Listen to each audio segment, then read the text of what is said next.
Szeretettel köszöntelek! Most egy olyan kenyeret szeretnék ajánlani, ami 100%-ban Graham Listből készült. A Graham List alapanyaga a búza, és hasonlóan a teljes kiölésű búzaliszthez tartalmazza a gabonaszem összes alkotórészét, beleértve a csírát és a héjat is. A normál teljes kiölésű búzaliszttel szemben azonban a szemcse mérete nagyobb. Lassú felszívódású, nem löki meg hirtelen a vércukorszintet, ebből kifolyólag cukormentes diétába is beilleszthető. Először az élesztős keveréket készítettem el. 150 ml langyos vízbe belemorzsoltam 20 g friss élesztőt. Hozzáadtam egy csapott teáskanál kb. 4 g cukrot és 70 g Graham Listet, és az egészet jól összekevertem. Ettől a minimális cukortól ne ijedj meg, az élesztőnek van rá szüksége. Letakarva félretettem 10 percre.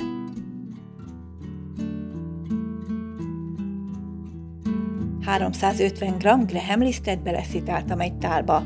A szitálás során a liszt szemcséi közzé oxigén kerül, így a tészta levegősebb, lágyabb lesz. Ezen felül a liszt könnyebben felveszi a folyadékot, és hamarabb összeáll dagasztásnál a tészta. Természetesen a szitában maradt héjdarabkákat is bele kell tenni a végén. Belekevertem egy teáskanál kb. 8-10 g sót. Beleöntöttem az élesztős keveréket, és az egészet összekevertem, majd hozzáöntöttem 270 ml langyos vizet, és elkezdtem összedolgozni. A tészta az elején még elég lágy, de ne adjuk fel, a végén szépen össze fog állni. Ennek a kenyértésztának a sok folyadék a lényege. Robotgéppel könnyebb dagasztani, de kézzel is ugyanúgy meg lehet csinálni. Lényegében nem is gyúrtam, hanem inkább hajtogattam. Felhúztam egy-egy részt, és a tetejére hajtottam, így mentem a tésztán körbe-körbe.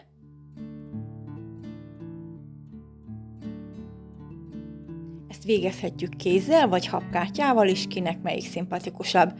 Lényeg az, hogy minél több levegő jusson a tésztába.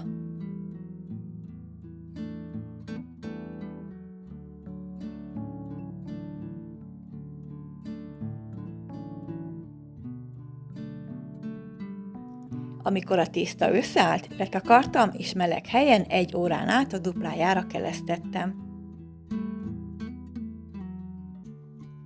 Amikor megkelt, egy kicsit átmozgattam.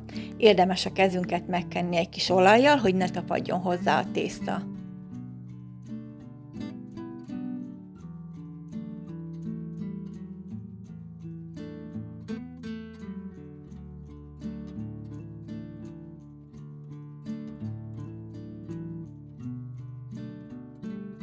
Majd belehelyeztem egy sütőpapírral bélelt sütőformába.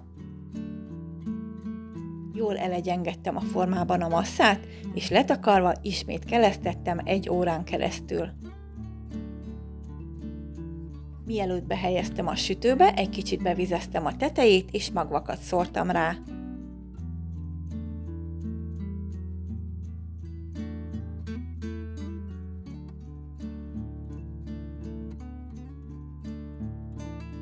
Ezután a 200 fokra előmelegített sütőben 45 perc alatt megsütöttem. Amikor megsült, rácson hagytam teljesen lehűlni.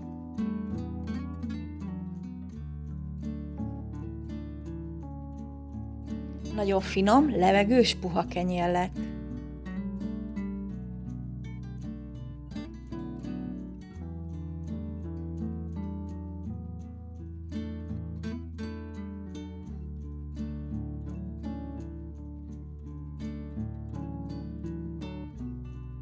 Ha tetszett, kérlek, lájkold a videót. Ha a többi receptemre is kíváncsi vagy, iratkozz fel a csatornámra.